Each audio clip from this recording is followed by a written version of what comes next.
Well, good morning, Bakersfield, surrounding communities, everybody watching online on YouTube, Twitch, and Facebook Live. This is the Early Bird Special right here on KGEO Sports Talk, 101.1 FM, 1230 AM.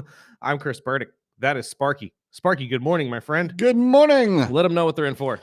Oh, well, the franchise tag deadline is past us. We'll get into some NFL headlines, some news around the Major League Baseball. Plus, we got some stuff out of the WWE because we can. Just because we can. I have a couple questions off of WWE I need to bounce off you. Plus, we can talk Condors. It's Wednesday. That means Ryan Holt will join us at 8:30, and you can call or text in anytime throughout the show at 661-842-2000. We were originally scheduled to talk to the guys at PBR, but they had to make a scheduling change. We'll talk to them tomorrow. Their announcer, Mike West, will be joining us, talk about their upcoming show here in Bakersfield. Plus, it's pro bull riding. Why don't we want to talk about that? That's always fun. Our program director even floated an idea out to myself that we get me and Sparky somehow down there.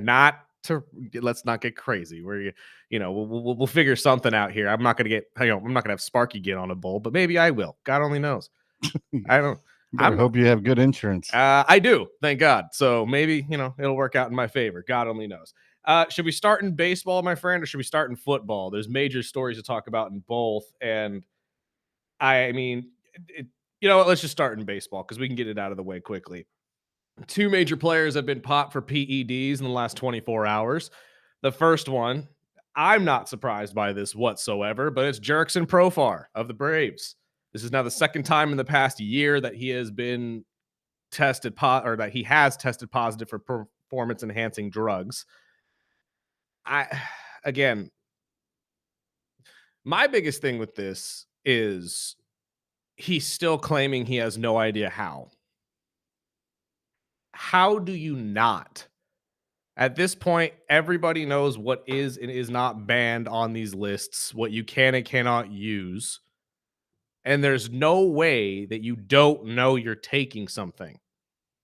So every time I hear an excuse from a player saying, "Oh, I had no idea. I don't know what you're talking about." Shut up. I didn't know that was on the list. You're 33 years old. We all know what's happening here. You're afraid that you're dwindling, so you're taking something to, boost up your abilities. Now this is going to hold him out of the World Baseball Classic as well. He was scheduled to play with the Netherlands. Obviously he's not from the Netherlands. He's actually from Curaçao, but Curaçao plays with the Netherlands. 162 games is the penalty that he will face. If this stands, he will be the sixth player in MLB history to be given that type of penalty since they've increased the penalty back in 2014. A-Rod was really the first one, but he got that reduced down to 200 games. I do not see the MLB doing the same thing here for Jurickson Profar. In fact, I'm going to go out as far as to say this. I'm going to predict he gets busted for a third time at some point here before the end of his career, and they ban him for life. At least they should. That's what they did with a couple other players. But at this point, I call shenanigans that this dude had no idea that he was taking them. But don't hear it from me. Let's hear it from Jeff Passan, the lead guy for ESPN in terms of baseball, and he explained the entire situation yesterday. I mean, the fact that Jurickson Profar tested positive again for a performance-enhancing drug less than a year after his last test took the Braves by surprise, took his teammates by surprise, and according to sources, took Profar by surprise. He was with the Netherlands baseball team where he was planning on playing in the World Baseball Classic. Their first exhibition game was today. He was going to be hitting leadoff, and the news broke about an hour before the game. Profar wound up leaving the stadium, and at this point, the Major League Baseball Players Association plans on filing a grievance, but in the past, with performance-enhancing drug cases, the likelihood that this is going to be overturned is minimal, which leaves the Braves in an interesting position. While they lose a guy who they thought was going to be a big part of their lineup, they also now have $15 million to go out and potentially spend on free agent pitchers or get someone in a trade. They have opportunity to improve on a team that at 78 wins last year missed the playoffs and is coming off maybe the most disappointing season in baseball. So there's a light at the end of the tunnel, I suppose, for Braves fans. You get $15 million to allocate towards a different player. Problem with that is that there's really not a lot of names that are still out there in free agency that are worth going and grabbing. But at least you have this kind of a situation off of the ball club. He most likely will not win that grievance. I'd be willing to bet. And the other name that has been thrown out as well is the Phillies' Johan Rojas, who's facing an 80-game suspension. This is the first time that he is tested for this. He is also filing a grievance, claiming that he has no idea how he could have gotten a performance enhancer, blah, blah, blah, blah. Johan, I kind of believe more only because he's not a power hitter. He's not a guy that you would see go up to bat and just slug one. He's more of a speed guy, defense guy for the Phillies. He's a young prospect, and he has been dealing with injuries. So it is possible, much like we've seen in other sports. I think tennis was the last one I remember this happening in. Maybe there was some sort of medical recovery drug that he was taking that had some sort of substance that he's not supposed to have. That's entirely possible. I think that these are two completely different tracks, though, that these players are going to be going down. Jurickson Profar, in my opinion, you get busted twice in a year for PEDs. You know exactly what you're doing there, Sammy. You can pretend that you don't, but we all know what you're doing. Johan Rojas, though, I'm not 100% sure. Again, maybe it's a biases of mine, but I don't think this kid is really taking PEDs for the sake of becoming Barry Bonds. So I don't know if this is necessarily the same type of story, but both are now filing grievances with the MLBPA and hoping that they can get these suspensions reduced or at best gotten rid of altogether. What's your thought? Sorry, what are your thoughts, my friend? It happens a lot, especially with any sport with a player coming back from an injury and they try to speed it up. And not all PEDs are to become Barry Bonds. So Right. I can understand that. I've talked to personal, athletes that have been busted for something that they were served over a doctor that had the list of things that they couldn't take. So sometimes it doesn't always land on a player, but I'll agree with you with the guy from the Braves, because not only has he been busted, and he's probably been trying to cheat the code for years throughout his career. I remember the guy when I got to see a Dodger game, and Dodger fans really hate that guy. So Yes. I'll just remember that 100%. as a memory. But yeah, I had some Dodger fans text me before I even got the story. But yeah, I mean, it is obviously two different things. One is a repeated offender type guy, which is obviously going to miss the season. And I think I would be surprised I'd be surprised if anybody takes a chance with him after this. And if they do, he's going to be on a tightrope. But the other one with the Phillies, I mean, it's just became a thing with, when you deal with the medical side with doctors or surgeries or just recovery from an injury, Right. you have to double check, triple check everything you take. And I think this one just landed on the bad side for him. And hopefully this isn't a repeated thing afterwards. But they're both now missing the Classic, and it's going to dig into a big season for both teams. Which the World Baseball Classic for Americans begins on Friday. I believe it's Friday is our first game. I'm not sure exactly who we're playing yet. I want to say Brazil. Is it Brazil first? Like that? I know they just played the Giants and crushed them. I think it was 15-1 or something of that nature. But the Dominican team also played the Tigers and did pretty much the same thing. So this is going to be a very entertaining World Baseball Classic, regardless if we're not going to see Profar and Rojas play in it. Again, the Profar situation, I can't get my head around how you thought this wasn't going to get picked up at some point. I mean, if you were legit about not knowing it the first time and just spent, the better part of last season trying to figure out what substance was being used and how you can cut it out of your workout plan, but to have it happen 2 times in a year, nah, you know exactly what you're doing, big dog, and we don't need that in baseball. We really don't. I hope that Rojas gets his reduced a little bit, but he still is not, I don't want to say this as if he is barred of any, controversy himself or as if he doesn't deserve some sort of punishment. You should still know what you're putting in your body. And if you're trying to come back from an injury too quickly, or if you're trying to use these things in order to boost your healing process, I get it. but at the same time, you know it's an illegal substance and you know why it's an illegal substance. So you should also be punished for this. I'm not going to sit here and try to claim that this kid is perfect while the other one is not. You knew what you were doing as well. So I wouldn't be surprised if they maybe narrow it down to a 40-game suspension or something of that nature. But the Jurickson Profar one, I would expect this to be the whole 162 games, and we just move on from it. And I would hope he doesn't get busted for a third time. But I think Dodger fans would agree with me that wouldn't be surprised if we hear about this guy get busted or coming up positive again for the third time and being banned for life from Major League Baseball, because that's just kind of how repeat offenders work. If you're not going to stop, they're going to find out. Now, to shift over to something a little more light, because I didn't want to just have negative things to talk about baseball. I had this interesting story come across yesterday that I thought was kind of fun and lighthearted, and I wanted to bounce off you, Sparky, being a father yourself.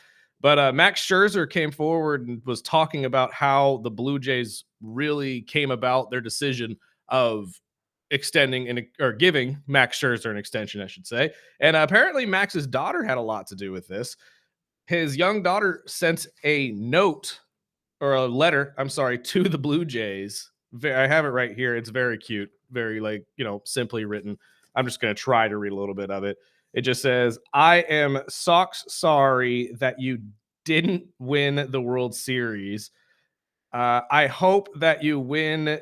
Oh God, I think she meant next time, but she put a W there. "I hope my dad is back on the team," etc., etc.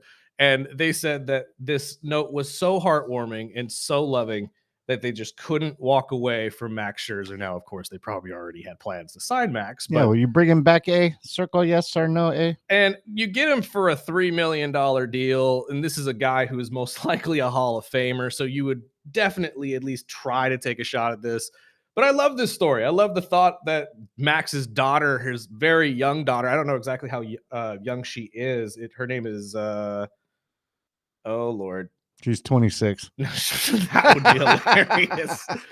8-year-old. She's an 8-year-old daughter, Brooke.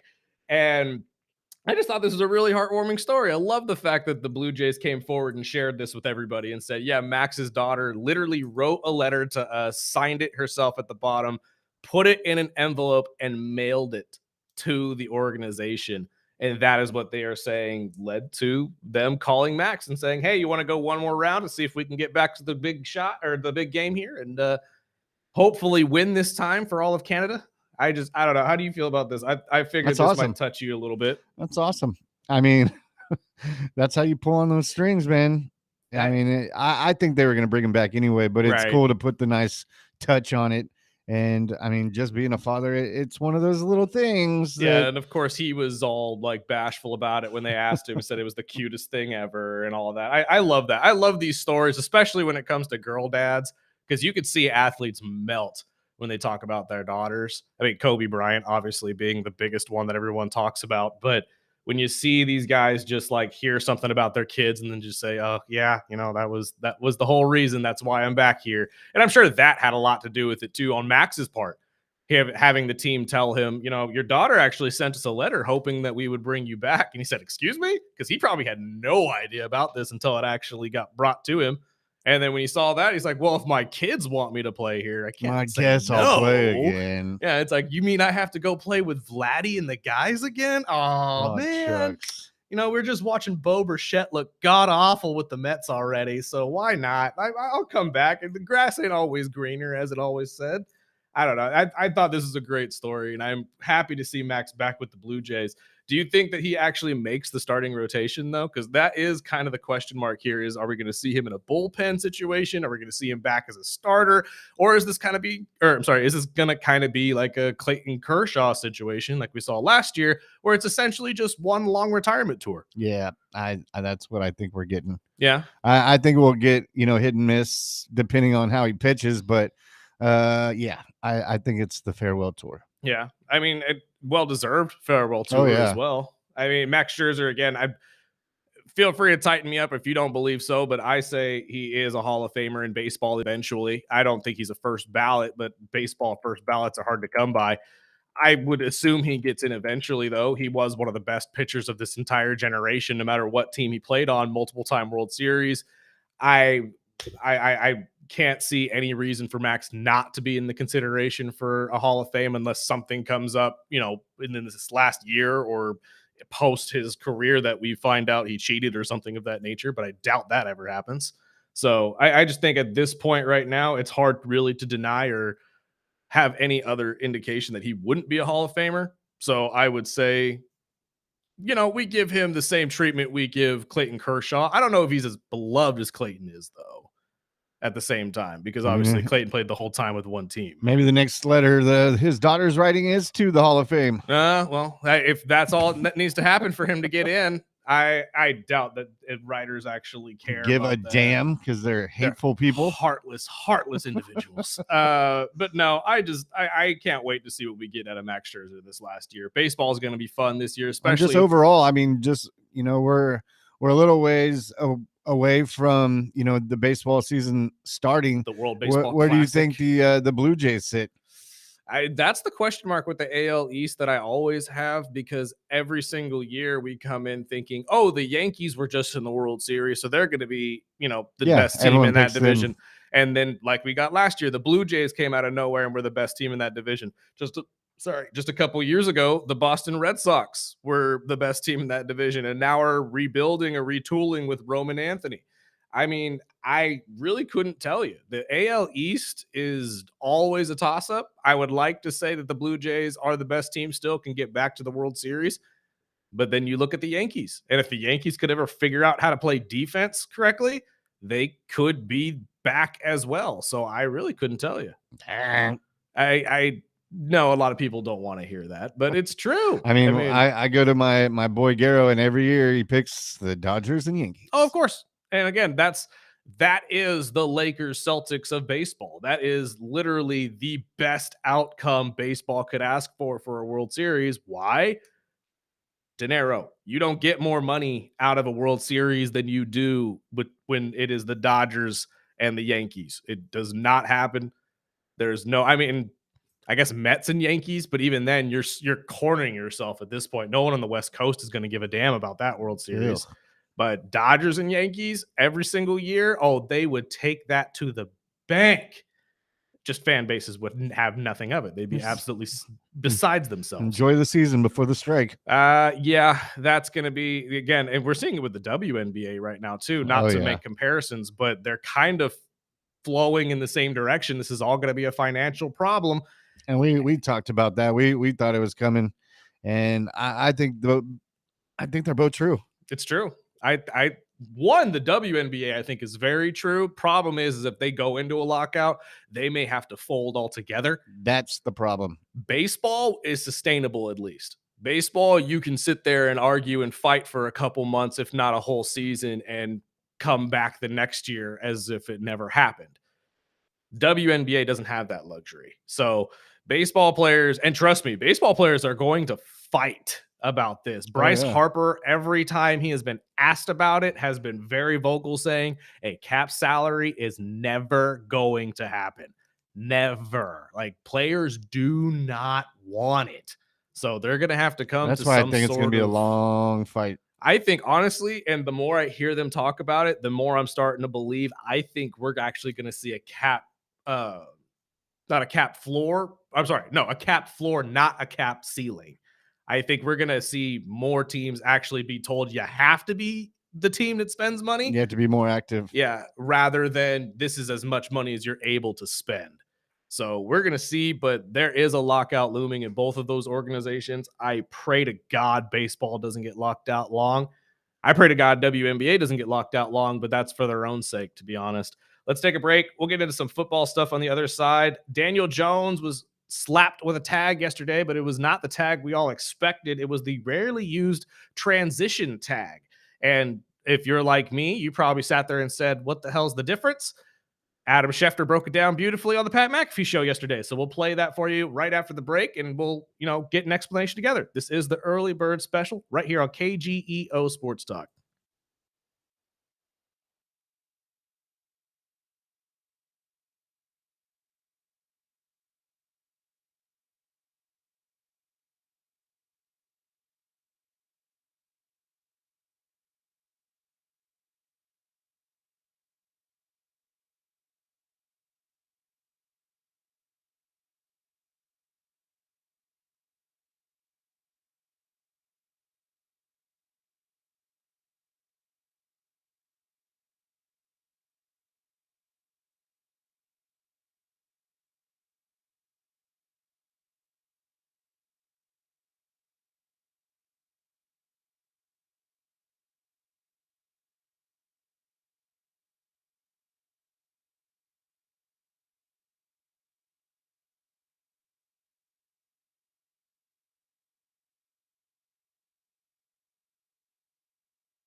Welcome back. Early bird special right here on KGEO Sports Talk, 101.1 FM, 12:30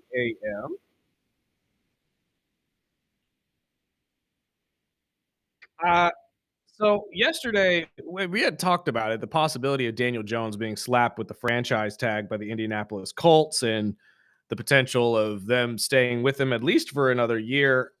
But the uncertainty of his injuries obviously is what kept me away. But the Colts went a different direction, still slapping a tag on Daniel Jones, but they slapped the rarely used transition tag on Daniel. For those of you who are wondering what the hell is even that, you're not alone. So this transition tag was started, I believe, if I'm reading here correctly, back in 2000. It really has only been used maybe 20 times since then. But I am not necessarily smart enough to tell you exactly what this is. That's why I was very happy to hear Adam Schefter on the Pat McAfee show yesterday break this down beautifully. So let's hear from him, and he will explain to you the difference between a franchise tag and a transition tag. Franchise tag means that if a team wants to sign that player, it would have to give back. Let's just say the Vikings, let's say the Colts franchise tagged Daniel Jones, and the Vikings wanted to sign him. Well, obviously, at the franchise tag number, it would be 43,895. The contract would start there, 44 a year. And then if the Vikings were to get him, they'd have to give up 2 first-round picks to the Colts. So that's just not happening. Franchise tag basically kills any chance that a player has to move on. Like Breece Hall, franchise tag. As great as Breece Hall is, there's not a team in the league that's going to be willing to give up 2 first-round picks for Breece Hall. So he's essentially off the market this year. Transition tag is interesting. In this particular case for a quarterback, if the Colts were to transition Daniel Jones, it would be $37.8 million. Damn. It'd be $1 million cheaper. But here's the difference. With a transition tag, another team could sign Daniel Jones to an offer sheet that they could construct that could make it cumbersome and difficult for the Colts to match. And if the Colts don't match, they lose the player. But they'd have the ability to match the offer that he signs with another team if he gets one.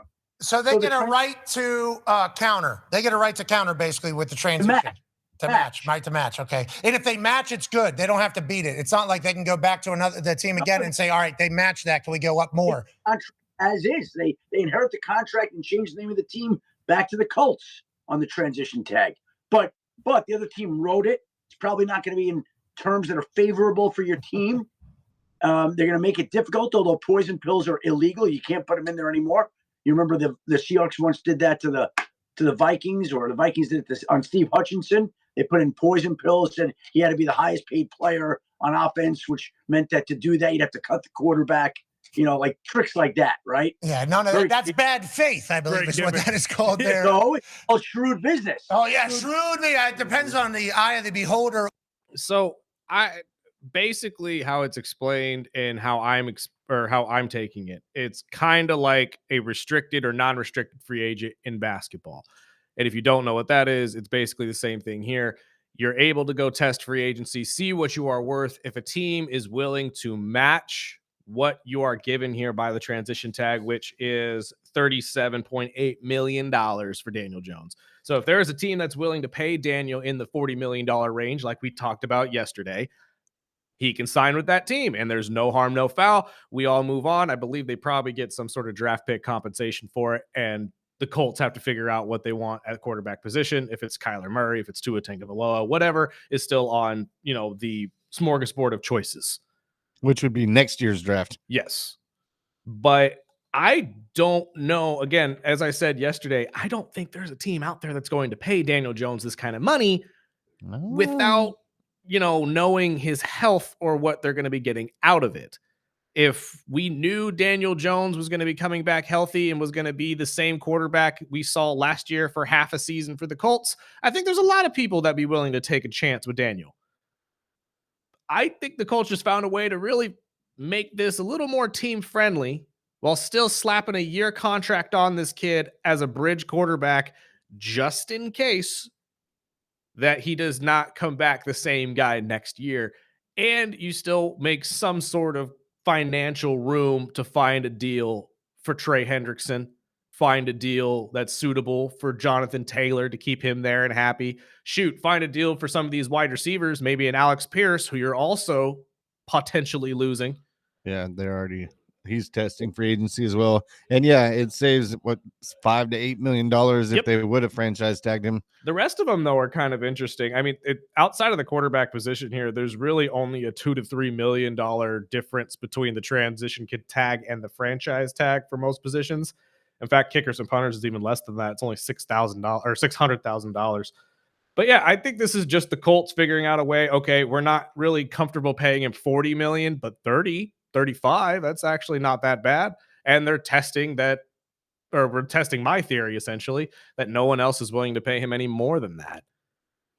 It could work out, or it could blow up in their face. So, I mean, I know it's a quarterback needy league always, and I know there's at least 7 to 8 teams looking for a quarterback right now, as well as we brought up the Cardinals, the Dolphins. I don't think the Dolphins go out to free agency, but I've also heard Schefter talk about the Malik Willis pool, and if Carr is serious, which we talked about that yesterday, so we don't need to get into that again, but I mean, the projected for a lot of these free agent quarterbacks is the same amount that the Colts will, unless somebody matches it, would be what they're offering to give to Daniel Jones. And I think the same thing if, say, Daniel Jones does get an offer of a little bit more from a team like Minnesota, right, or a team, who knows? I mean,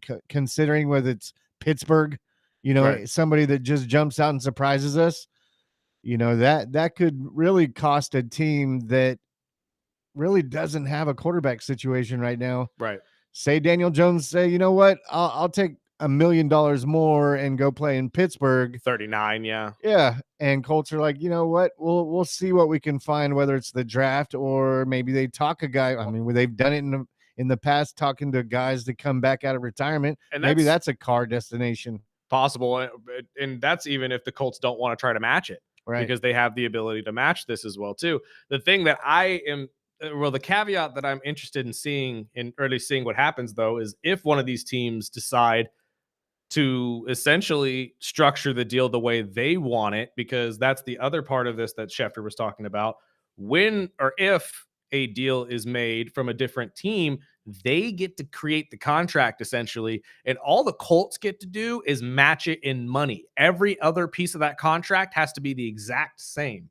Now, the poison pill situation that we've heard a couple times here in the offseason, what teams can do to essentially screw over other teams during these deals, is not allowed anymore. So you're not going to be seeing some crazy deal for Daniel Jones that says, you have to have him be the top player. Like Adam said, he can't be the top player paid in a certain position or something of that nature.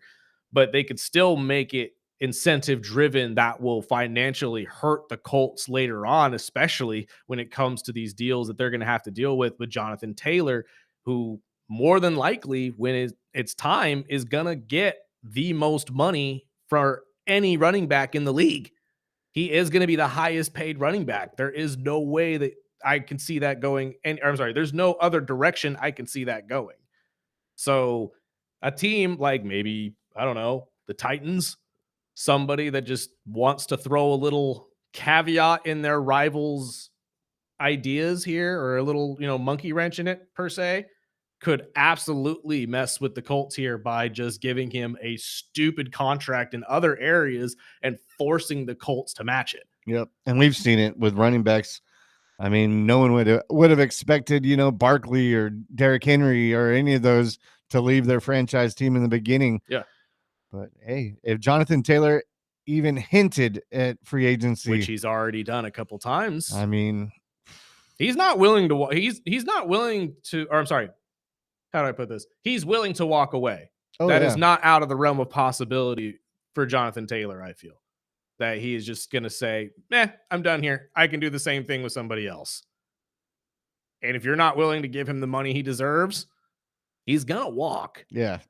Try playing games like that. with Exactly. Jonathan Taylor. And if your money is all pushed towards a Daniel Jones area, that's going to hurt you. It really is. So let's see what happens when it comes to Daniel Jones. I'm not necessarily surprised they wanted to slap a year contract on this kid. And like I said yesterday, I'm not sure if there's really any team that seriously is going to put down $40 to $45 million for this kid, which, let's be honest, that's probably what his agent is asking for. I just we'll see if anybody is willing to at least match this or make a stab at taking Daniel Jones away from the Colts with this transition tag. But the last time this tag has been used at all was 2020 with Kenyon Drake. I apologize. This thing is rarely ever used, and I feel like that's on purpose. I don't think a lot of NFL teams like the idea of a different NFL team essentially structuring the contract for their player. Yeah, that's why the Jets did the opposite. Yeah. And they didn't want to lose Breece Hall, even though they have the opportunity to draft another running back. And with free agency, with the Jets, they know that Breece Hall has the ability to be a top running back, but no one's going to give up 2 first-rounders to get Breece Hall, considering he's wanted it out of New York for the last 2 years.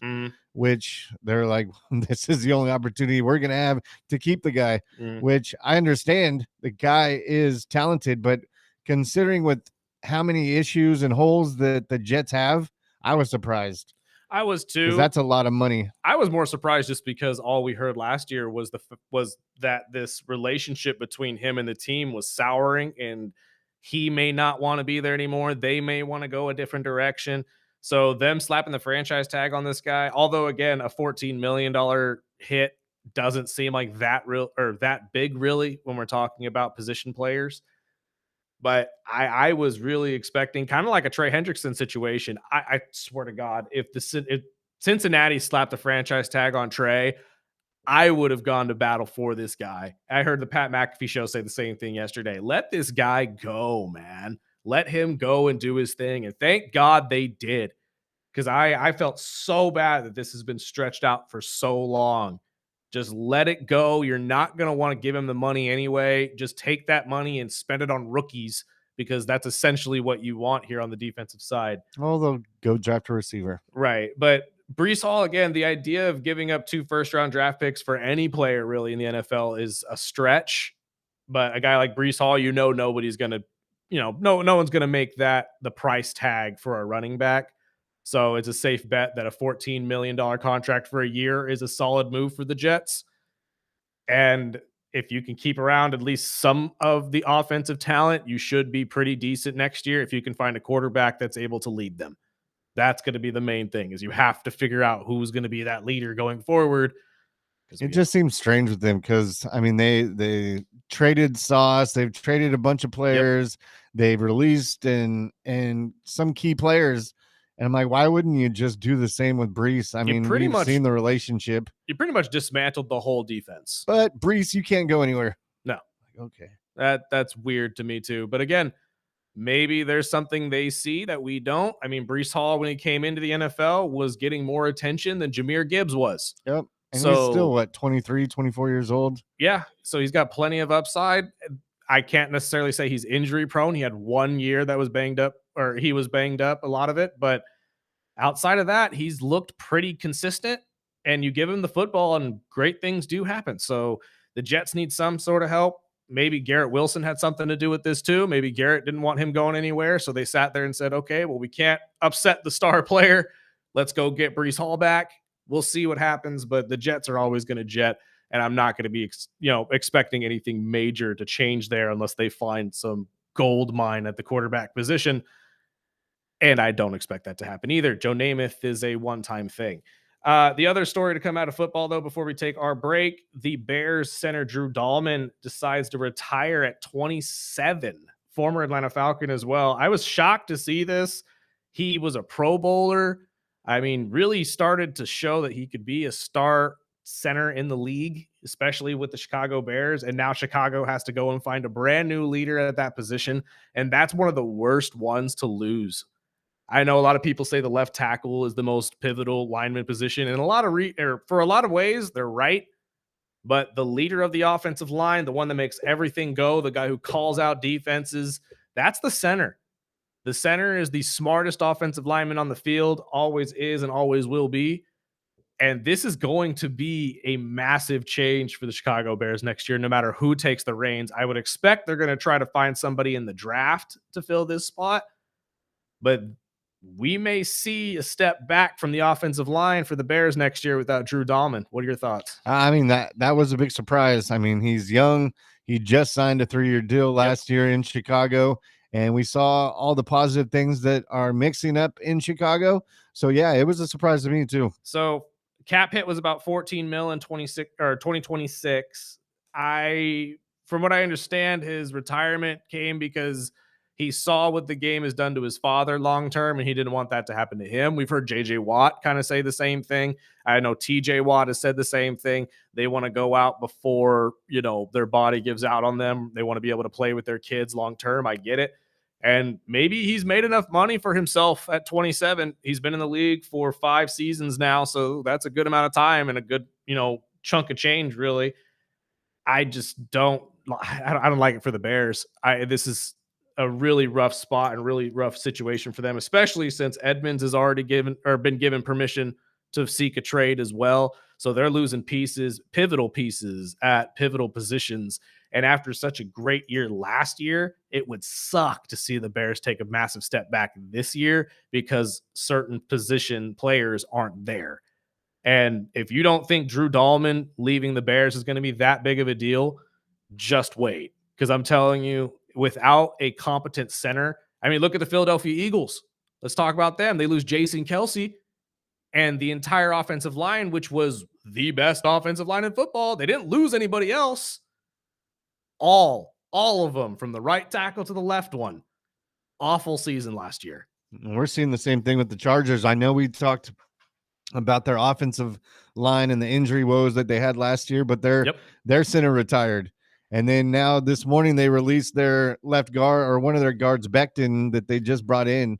And I mean, he had a rough year with his first year with the Chargers. So I understood that, but now they'll clear up close to $10 million. And I would expect, if the Chargers are smart, they're going to reshape that whole offensive line, especially, I mean, with Alt's injuries, obviously he should be able to come back strong, but losing a center and a guard in the same offseason, it's going to be tough. At least you have the tackle positions taken care of, because Alt and Slater stay healthy are going to be fantastic. You're right, if they can stay healthy. But I think this is the draft too, because I mean, we talked about it yesterday. The secondary looks fantastic. They're all fast as hell. I love what I see from them. But the beauty of the offensive line in this draft is that they are all versatile. There are guys in here that literally have played every position at some point during their college career. So that's a good sign. That means their floor at, the lowest you're going to get them is maybe a backup for one of your positions. So I think that there's going to be opportunity here that I talked about again yesterday. The Texans see it. I think the Bears will probably see it. I'm sure the Chargers have seen it with Jim Harbaugh. He's a run first guy, so he's going to be looking to build offensive line. There will most likely be a lot of starters in this draft, at least for a year or two. I'm not going to say they're going to be long-term starting solutions, but there might be a good amount of young linemen stepping up into starting roles here from this draft class, just solely because of how versatile they are and how much they have played. The experience level at the offensive line position is also incredible. So we'll see what happens here. Let's take a break. We'll get to some other stories out of the world of football on the other side. I know Kyler Murray was told yesterday that he will be released next week. Surprise, surprise. And on the other side of that coin, for the NFC West, the Rams have sat down with Matthew Stafford, and they say great dialogue has been said, which means Matt's probably coming back for one more season. We'll talk about that and much more. This is the Early Bird Special right here on KGEO Sports Talk.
You can't play Motionless in White if I'm not going to be able to listen to it.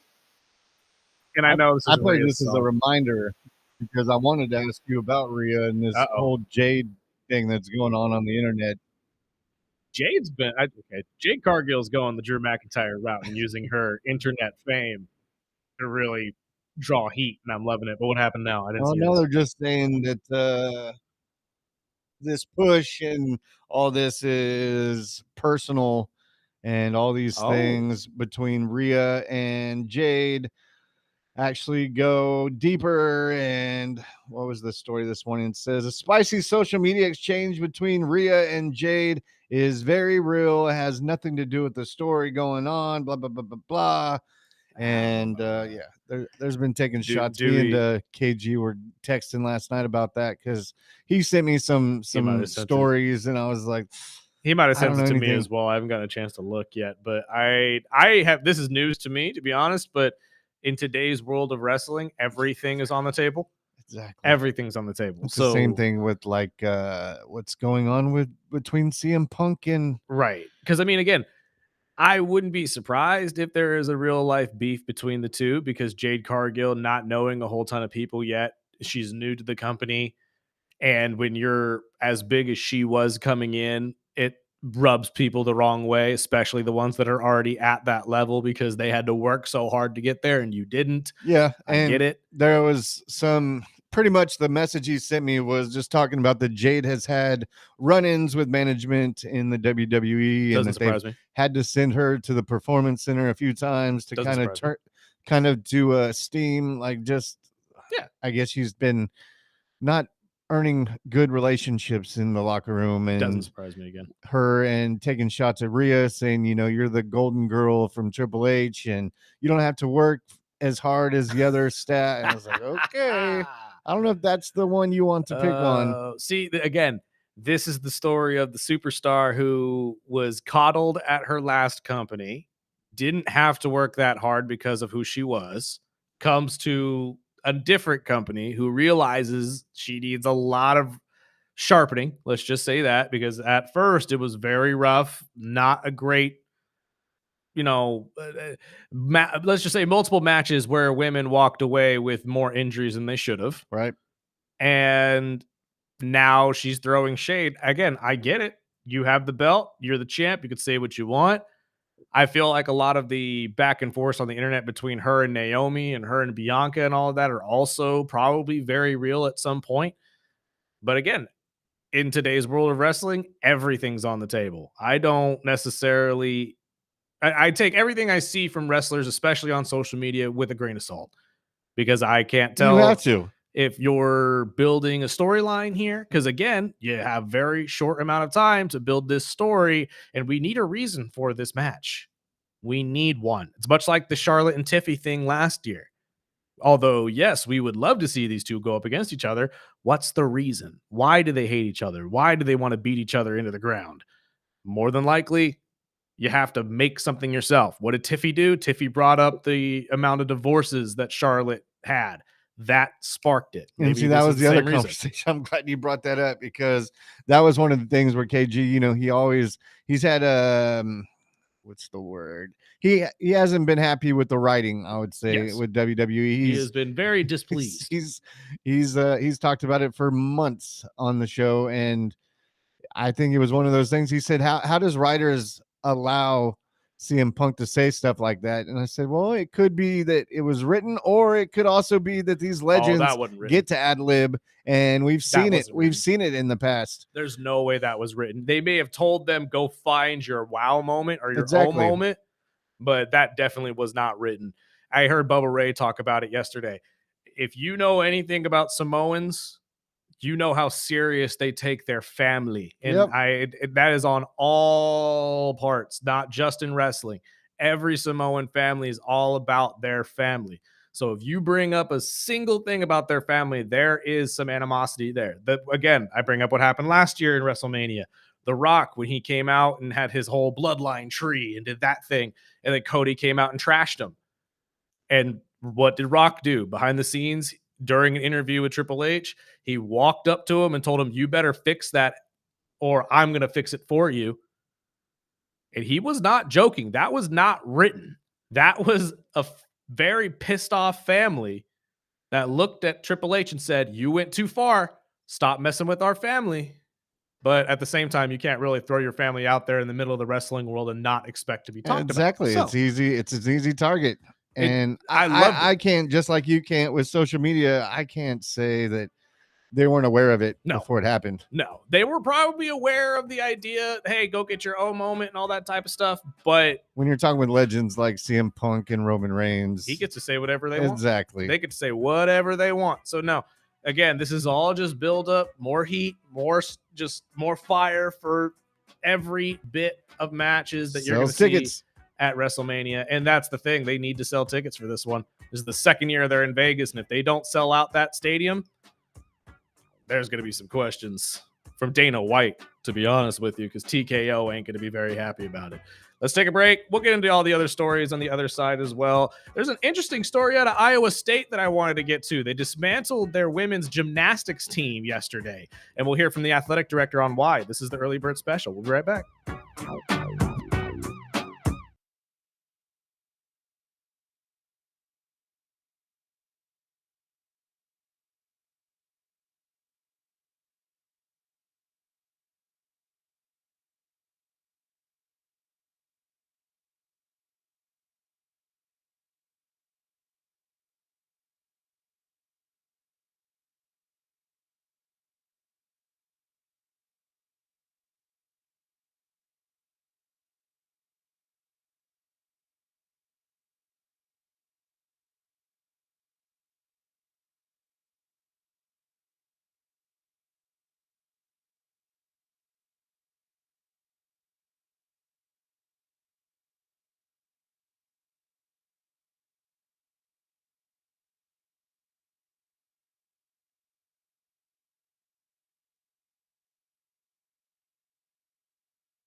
Welcome back.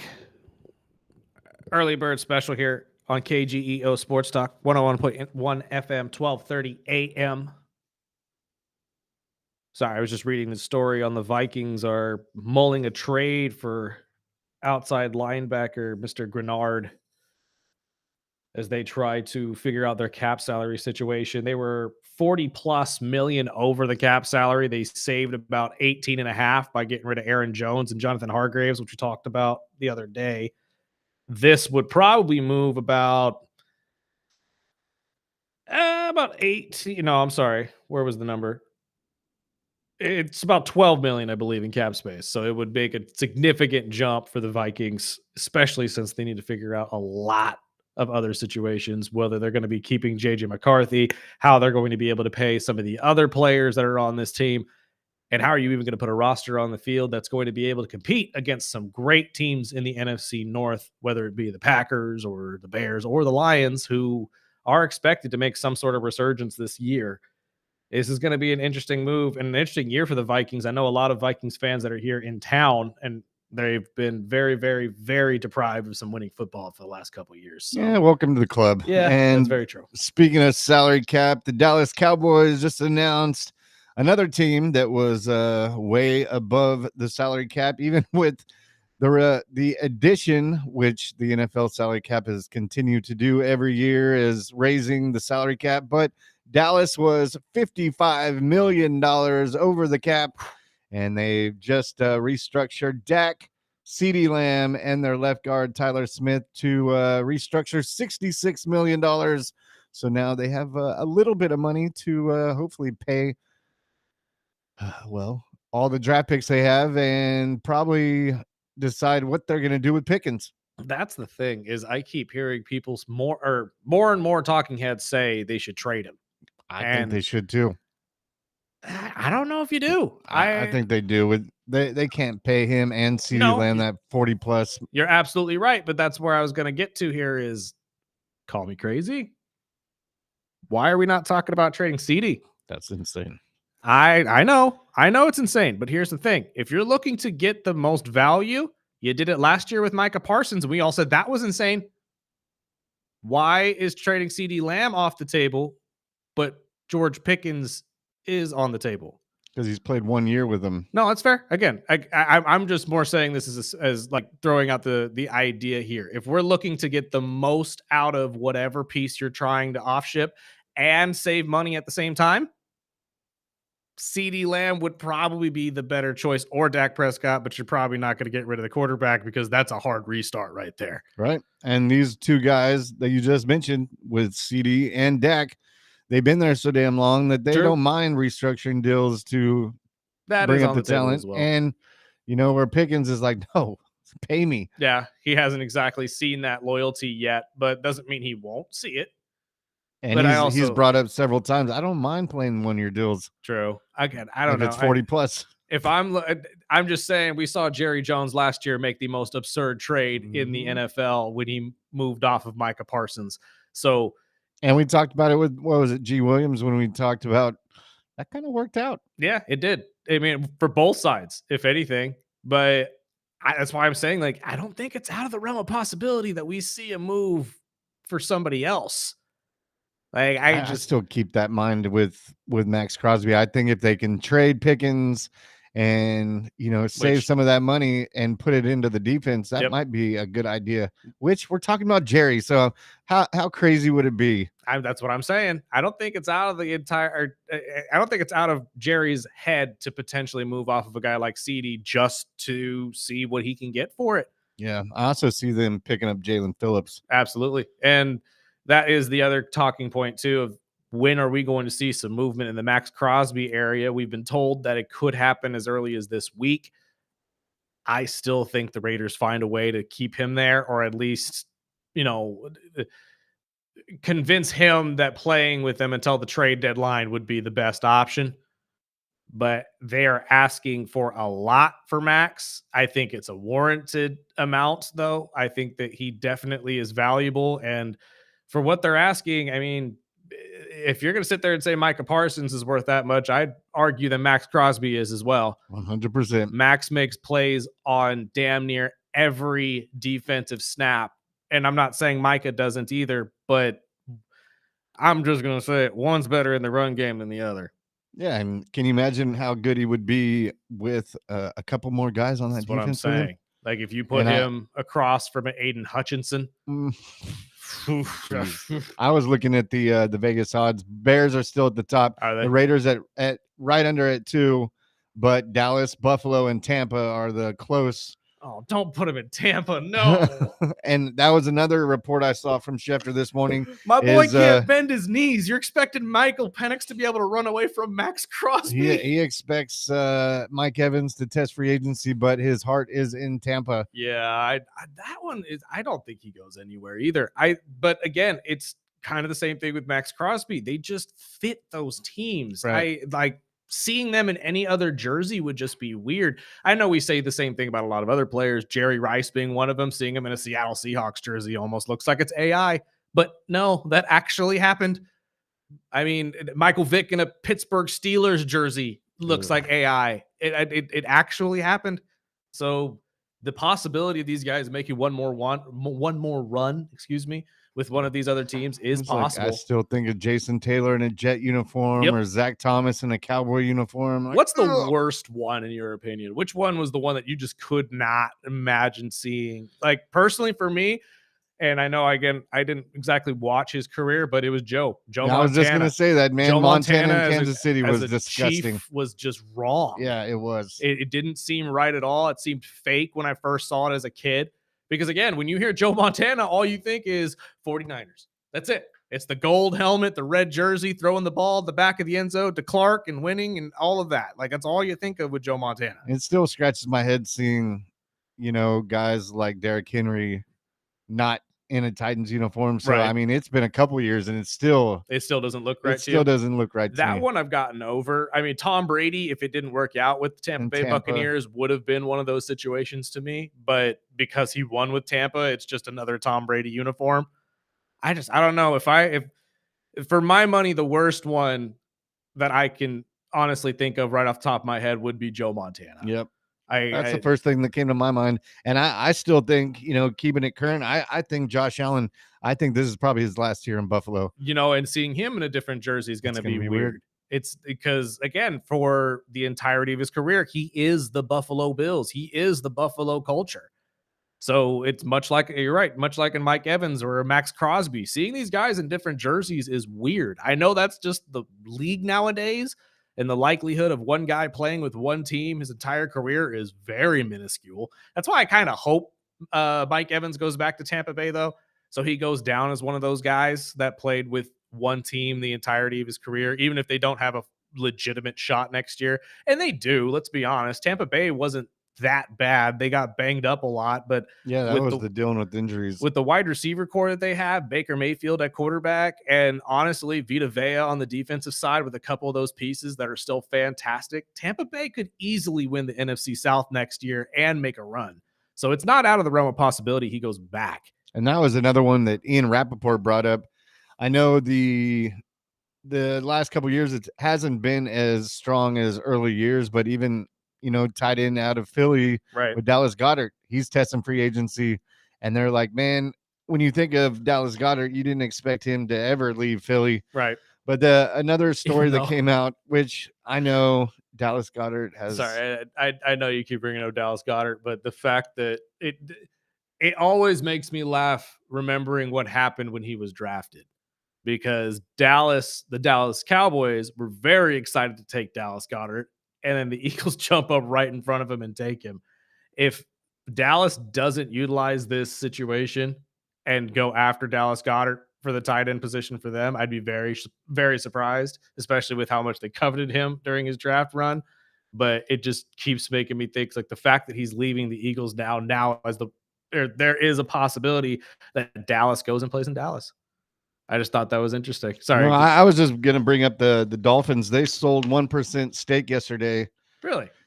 And guess how much money they got for 1%? Oh, God. 3-time NFLPA winning Miami Dolphins. 100 mil. 12.5 billion. Holy hera. Yeah, it for broke 1%. It broke a record, and it happened off the field. It says 1% stake in the franchise was sold at a $12.5 billion valuation, the highest ever for a minority share of an That's NFL incredible. team. It was a tech billionaire, and he's not only just buying a small slice of the Dolphins, but he gets a small percent with the Hard Rock Stadium, which was one of the major deals why he did it, because he wanted that little share of the major Grand Prix. That makes And sense. that's why I think that Stephen Ross is not ever going to sell the Dolphins. He Not- keeps if you could, scratching off little small slices. if you could sell 1% of the company for $12 billion a piece, yeah, I wouldn't ever sell either. No way in hell. Nope. Like that's incredible. It's insane. But with the Grand Prix, it makes sense because, again, for those who don't know, F1 is a massive organization in itself, and I believe is actually the most expensive sport, Oh yeah. or at least the richest sport for sure. He's also brought in, Jay-Z that books all the concerts and festivals that go on at the stadium. It's just a money machine. And the halftime shows and everything else. So that Jay-Z why does now. can't you put it into my Dolphins? That I could not It's answer a for you, third my friend. year they voted one of the best places to play in. At least in that regard, though, he has to be putting money into it at least. Oh, he has, right? The just facilities, not in the other side of it. the coaching. You're right. The players, not necessarily. I don't necessarily think though that it's the players. I think it's the players that he's choosing. I think if you put the right coaching, if you put the right people in that front office that know how to actually scout teams and scout players, this would be a completely different situation. Because we were talking about this with the NFLPA survey, you guys being an A across the board and dang near every category, even the coaching staff, which was let go. So I think the first step was letting go of Greer. Yes. Because they were attached at the hip. Right. So I'm like, okay, well, maybe that will be the major step forward. We'll see. I've been saying it for 30 years. So. And I know you've been saying it for a long time, my friend. And honestly, I think that was the problem. It's not necessarily the fact that he's not putting money into the team. It's who that organization is choosing to give that money. Yeah. As much as I love Tua, and I used to defend him, but let's be honest, it's Tua. I mean, he's now well known for being the injury-riddled quarterback of Miami. I mean, now maybe he'll be the backup in Atlanta. Nah, not for $100 million, please. No, it'll be probably like Kyler Murray, which will be under $2 million. Which is fine. I'm glad. I will gladly pay a backup under $2 million. That is not a problem with me whatsoever. I just never want to see a $180 million contract leave Atlanta ever again, especially for a man named Kirk freaking Cousins. I don't know if you saw this story, but Jason Witten's son. Yeah, actually, I was going to bring this up as well. He made his decision and will be headed to Oklahoma here, and as part of the 2027 recruiting class. He plays linebacker, which is interesting to me, knowing his dad obviously being the great tight end that he was. Who was also coaching over there. Yeah, and his dad's not very happy that he chose the Oklahoma Sooners over his own Tennessee team. But look, man, some kids don't want to be in the shadow of their fathers. I talked to Ken Griffey Jr.'s son years ago when I was, I think, 19 or 20 when I was visiting U of A when a buddy of mine was going there. And I asked him that question, said, why don't you play baseball? He was playing football at the time. I believe he was a wide receiver for the Wildcats. And he said, do you know who my dad and my grandpa are? And I said, you know what?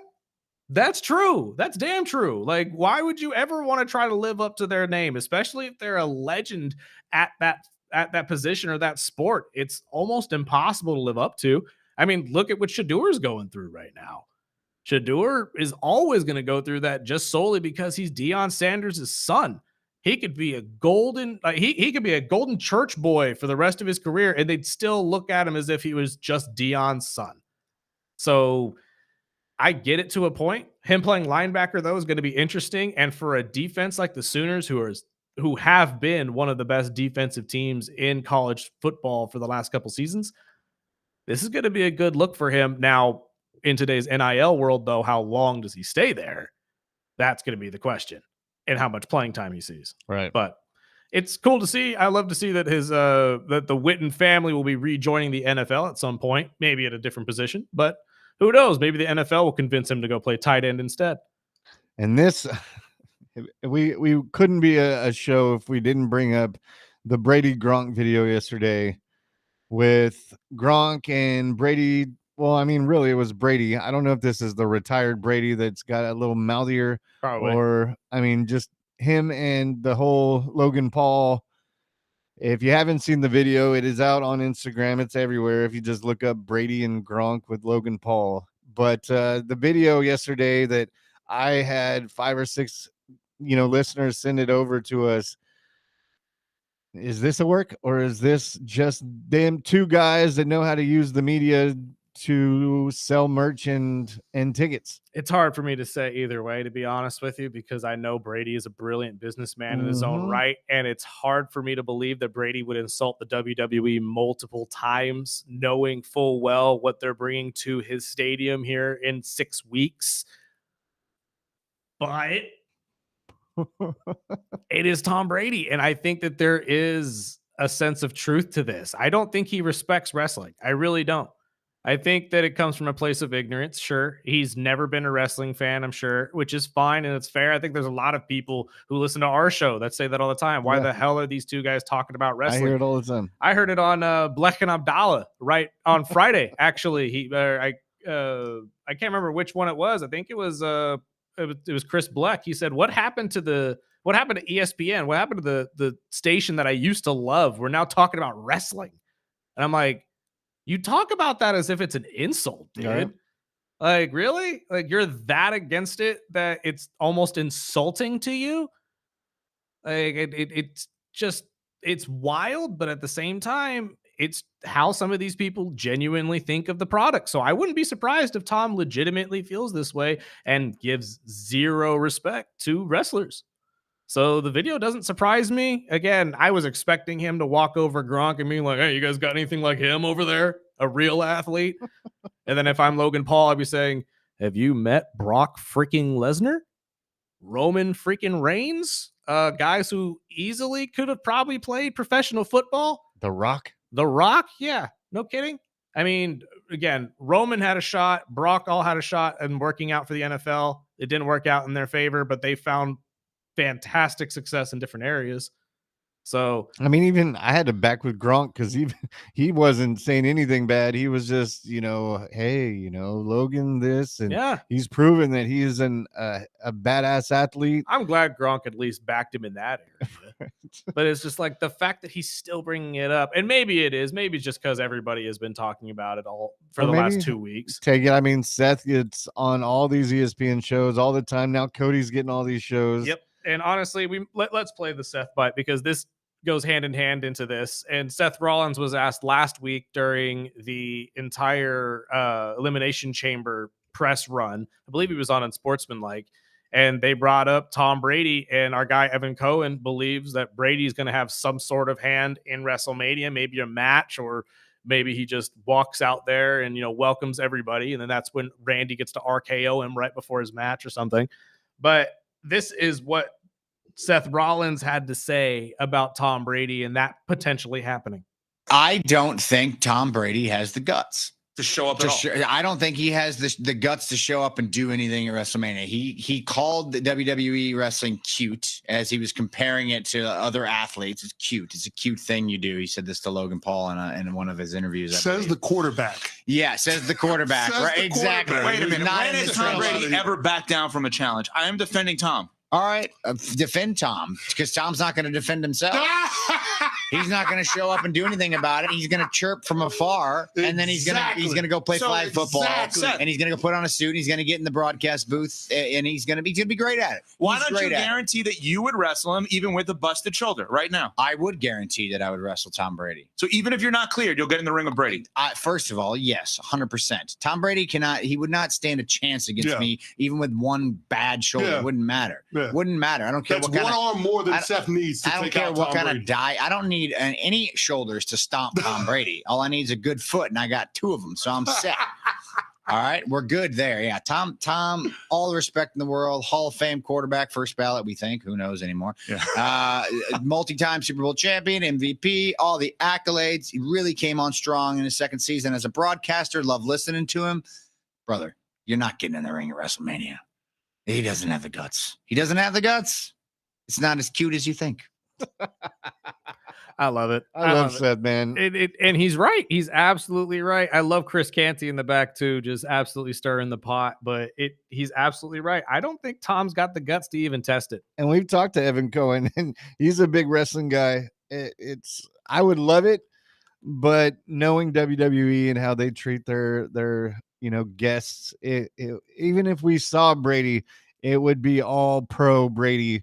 It's not like we can just get somebody like Seth to just stomp him out and bye. That was cute. See, but again, much like we were talking about with the Jade Cargill, Rhea Ripley situation before the break, that's just how things roll in the WWE now. You really can't tell what's real and what's not. That's the beauty of it. So maybe there is a lane here where we get Tom Brady in the middle of a ring at WrestleMania.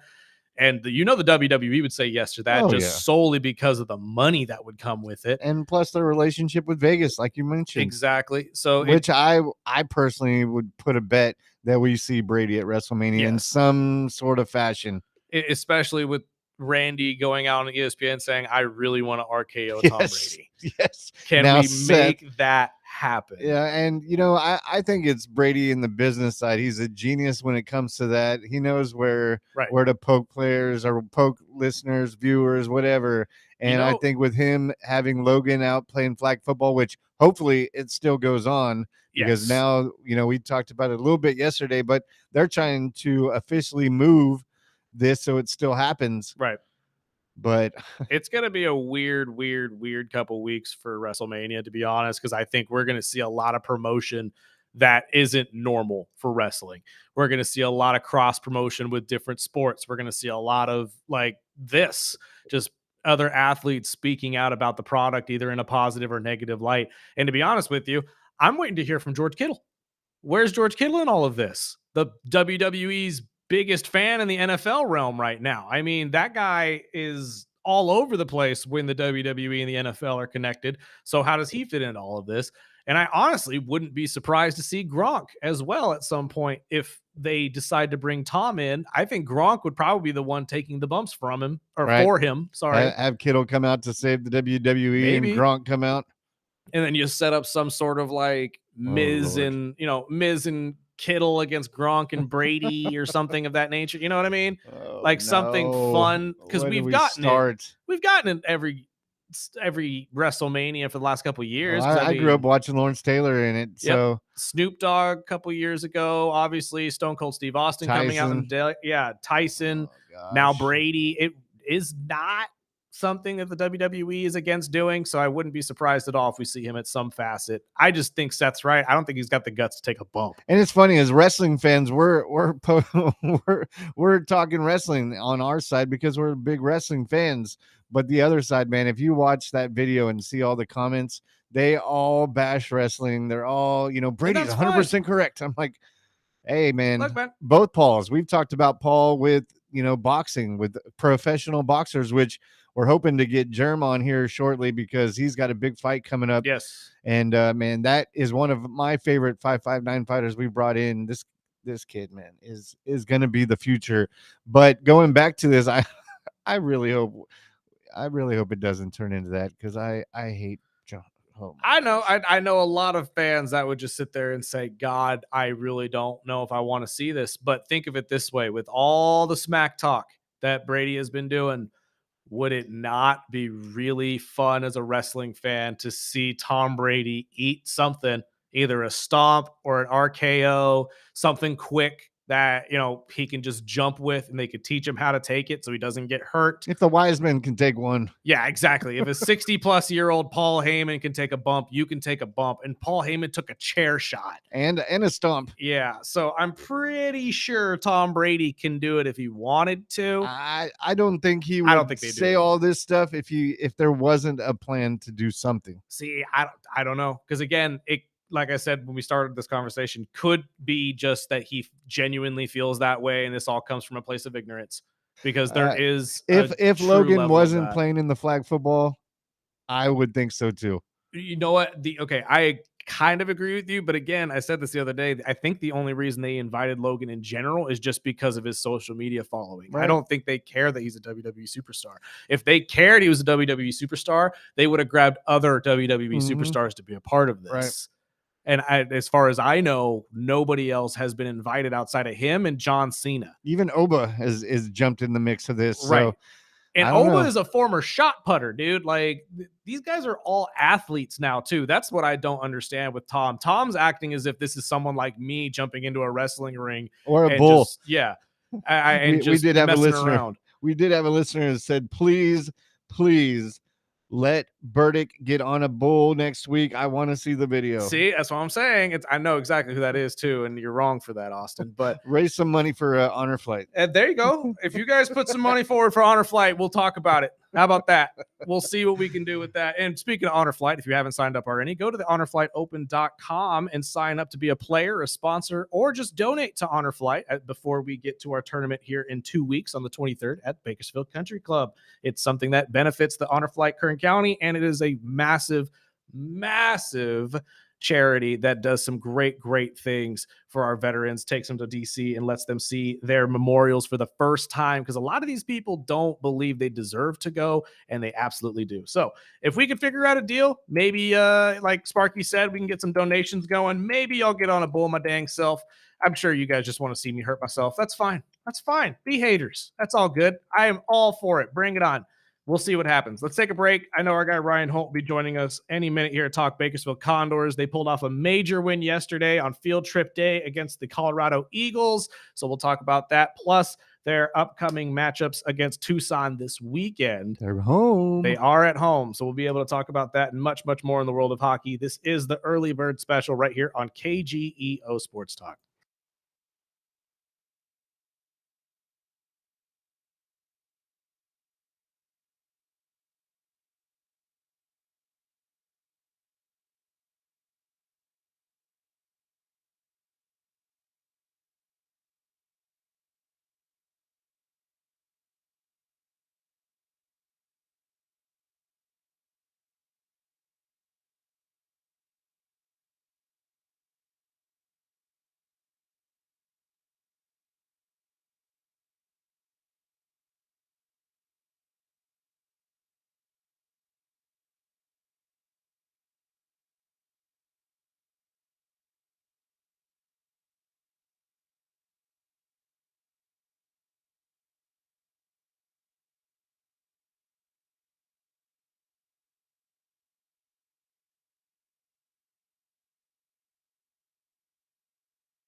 Welcome back.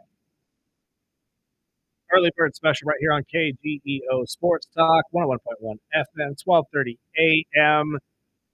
The only show on radio that you'll hear the listeners really beg for their hosts to get bucked beat up. off a bull.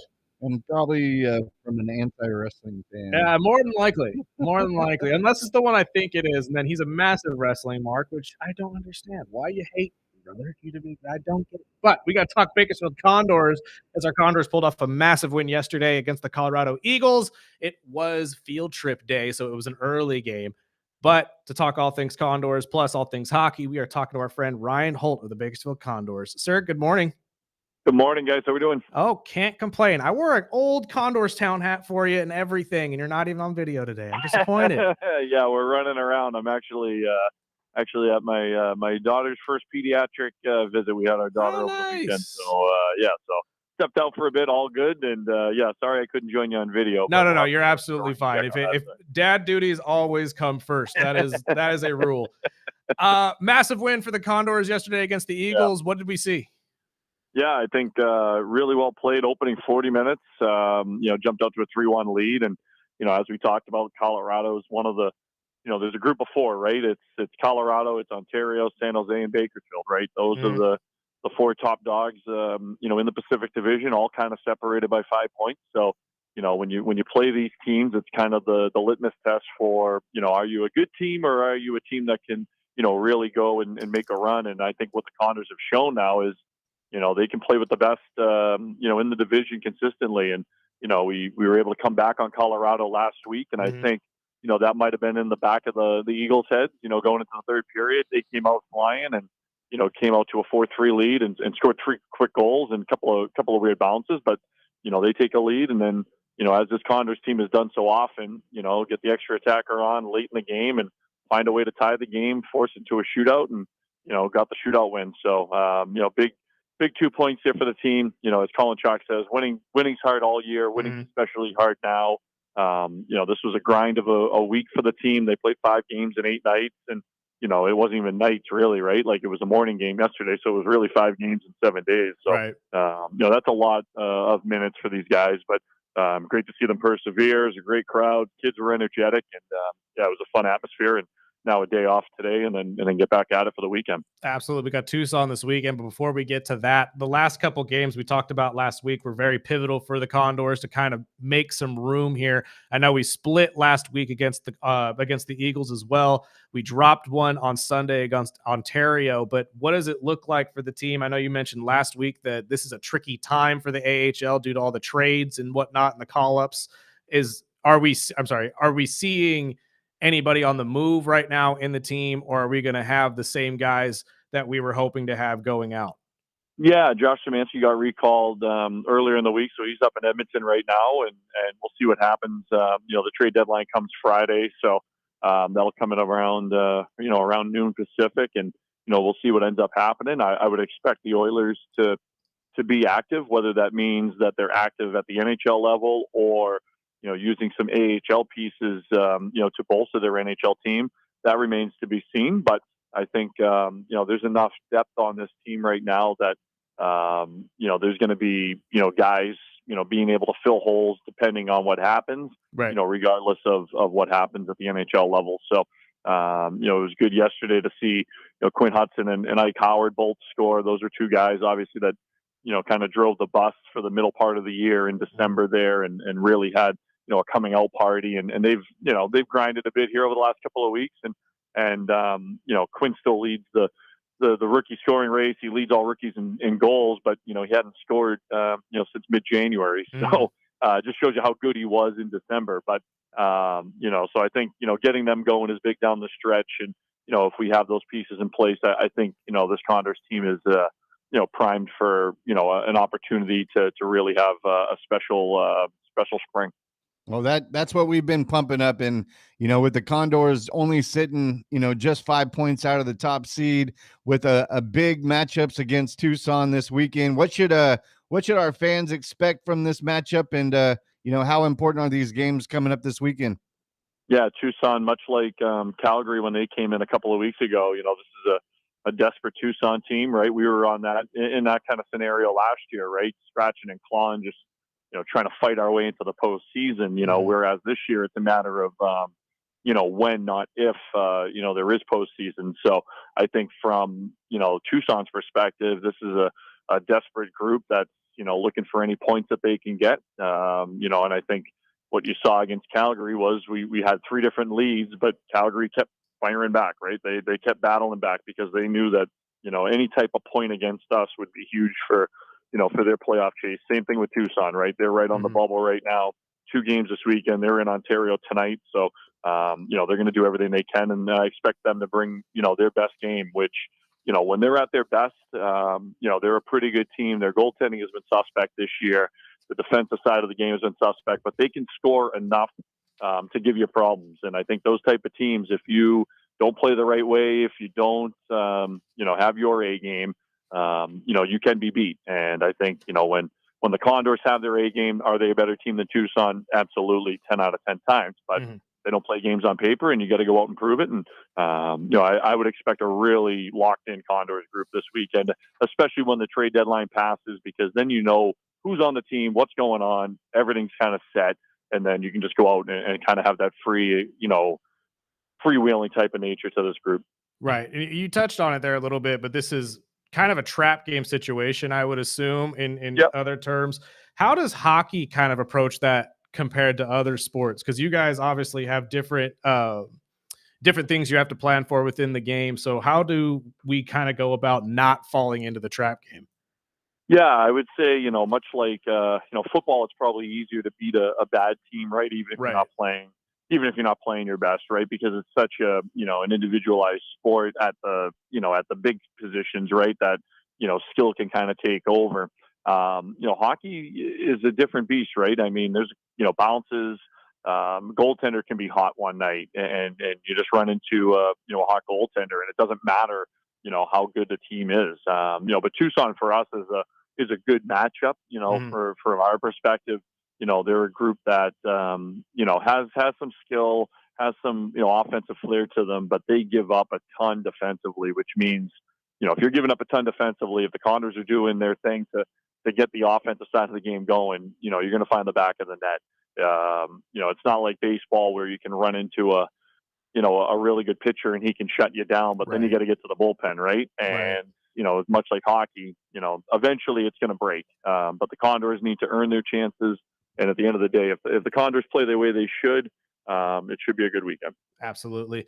What promotions do we have this weekend? Now we got $3 Beer Friday again, Mick Ultras and Mango Carts. And then Saturday night is our first responders night. So everything starts kind of early on Saturday. 2:00 is the Guns and Hoses game. So that's firefighters against law enforcement. So that's always a fun, spirited game. That's for charity. And then you can stick around, maybe go grab a bite to eat downtown somewhere, or come on back, because at 5:00 we'll have all the emergency vehicles and demonstrations and exhibits out on the plaza pregame. So the kids can take pictures with, the fire trucks and the police cars and the tanks and the ambulances. And that's pretty cool. So we'll have all that out. We'll have all the cars go on the ice during the first intermission as well, too, for a little vehicle parade of lights and sirens, and pretty cool for the kids. So obviously law enforcement and emergency personnel is big for us. And, we thank them every day for what they do. And this is kind of our salute to them, and kind of kicks off, the final stretch run here. We got 9 home games left, 7 are on the weekend, Fridays and Saturdays galore. So a lot of fun here coming down the stretch. Sweet. Plenty of Friday night beer nights for me then. That sounds great to me. Exactly. We got a couple text messages for you, Holty. What we got, Spark? The first one says, did you guys move the field trip game? Isn't it earlier in the season, or is... Yeah, great question. Yeah, we usually have it in November. What we found is when we talk to schools, we usually talk to schools kind of at the end of the year prior. So kind of as they're going, on to their summer break. And what we found is that sometimes they, forget to get busing, or they forget to, actually, have some sort of qualifier for kids to get tickets to the game or things like that in November. So we found some schools backing out early on in the year. So we moved this one to later in the year. I think we will go back to earlier in the year next year. But yeah, this was definitely a later field trip day than we've usually had. Right on. We got two more questions. One of them is, how many teams usually get into the playoffs in our division? Yep. So it's 7 out of the 10 make the playoffs out of our division. The top team gets a bye, and then the other 3 teams play, or the other 6 teams play in 3 kind of mini series in round 1, similar to the NBA. We play best of 3 in that first round, and then we get into the meat of the playoffs, if you will. So you want to be the number 1 seed and get out of that play-in, if you will, out of that first round. But usually, at least historically over the last 4 or 5 years, the teams with home ice advantage in that mini series have gone on to win those best of 3. So we want to be in the top 4, get home ice advantage, and try to get into round 2. And the last one was going into the NHL. They said, with the trade deadline coming up, he's seeing a lot of GMs in the NHL unhappy with, the CBA rule changes, which I believe is, how teams can use the long-term IR and the cap space. Yep. And he wonders if this is going to conflict anything with the Condors and their playoff chances. Yeah, it depends. The Oilers right now are up to their cap, right? So, I think the cap's $82 million. The Oilers have spent $81,999,999. So I don't even think they can buy an extra slushie here at the 7-Eleven. So, so right now they're at their cap. So, injuries will happen naturally, but those injuries, they don't come off the cap on, like you mentioned, unless they're on the LTIR, which is basically for the rest of the season at this point, because it's almost 3 weeks or 10 games. So, so if a guy is hurt for that long, he's probably out for the season anyways. But we'll see what happens. The Oilers obviously are, they're constrained by the cap right now. So if they're going to make a trade, they can't just acquire a $7 million player and not shed some salary off their NHL salary cap. It doesn't matter what the AHL salary cap is. It only comes with the NHL salary cap. So if you're going to acquire a $5 million player, for the Oilers' perspective, you have to get rid of $5 million off your roster, or else it won't work cap-wise. So, they're up against it. Are they going to make some moves? I would probably guarantee it. They already made one for Connor Murphy out of Chicago, and they traded the draft pick later on for him. But any future moves are going to have to involve players coming off the NHL roster, which has its own, trouble as well too, because guys have no trade clauses, no move clauses. Right.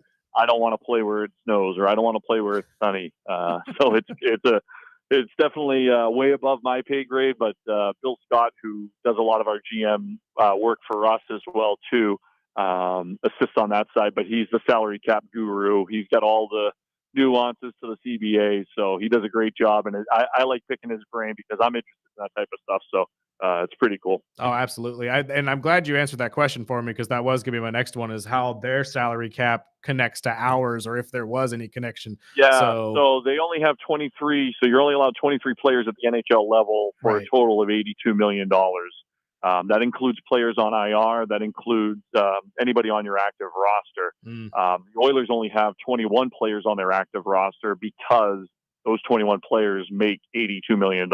So they're actually playing. They're not playing short a lineup every night, but they're playing short available bodies. Some teams will have 23 players and they still have $20 million in cap space. The Oilers are the opposite. They have the bare bones personnel wise, and they have spent the most money you could possibly spend. Okay, that makes a lot of sense. Okay, cool. Sir, thank you so much for your time. We will most likely see you this weekend. I'm going to try to drop by at least Saturday's game, if not Friday's. So I'll try to come find you out there, and we appreciate your time as always. Thanks, guys. I appreciate it. Have fun. Thank you. Let's take a break real quick. Out of here, and I got a piece of audio I wanted to get to as well. We haven't gotten to the Iowa State situation. They have dismantled their women's gymnastics team, and I'll try to help you guys understand why on the other side. This is the Early Bird Special right here on KGEO Sports Talk.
Welcome back.